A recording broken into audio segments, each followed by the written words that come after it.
I've come to Frankfurt Airport to meet up with Nicolas Bremer. He's a lawyer who advises European companies that are doing business in the Middle East. Mr. Bremer, you're coming directly from the region. How do your clients see the Qatar crisis? Are they worried?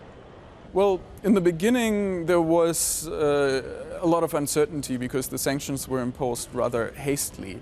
But right now, about 1.5 months after, everybody is sort of settled with the situation. Everybody figured out how to go on doing business. So there's no panic, but people are watching the situation, watching how it will develop in the future. Looking at the Qatar crisis, which branches are affected most? Right in the beginning, it was mainly the construction industry that called us because they would have equipment, they had raw materials on their way to Qatar on ships that might not have been able to land there because of the closure of the ports in the United Arab Emirates and Saudi Arabia. These shipping lines have not been reinstated, but other ways have been found how to deliver.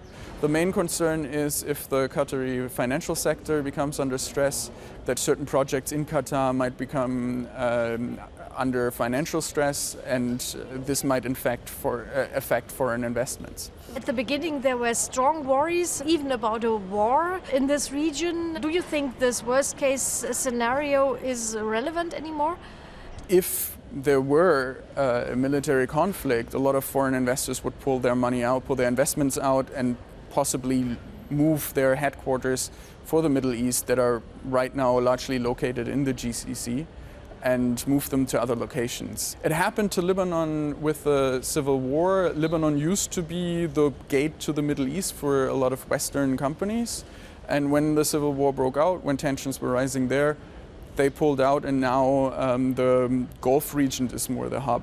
So there is worry in the Gulf region that that might happen if the conflict was to be escalated to a military conflict, and therefore the risk that we will see a military conflict is quite low. Do you think the world will play soccer in Qatar? There are a lot of people who didn't want Qatar as the place for the championship. So can they use the crisis now to get rid of the soccer? The FIFA Soccer World Cup is a huge prestige project for Qatar. So they will put in even more effort to hold it now. Because if they would lose it, it would be seen as the sanctions actually affecting them. And this, in the Qatari perspective, cannot be. This would be losing faith, and this would be admitting that the sanctions are actually hurting them. So they will put in extra effort to hold the FIFA now. Thanks very much, Mr. Bremer, and have a good flight.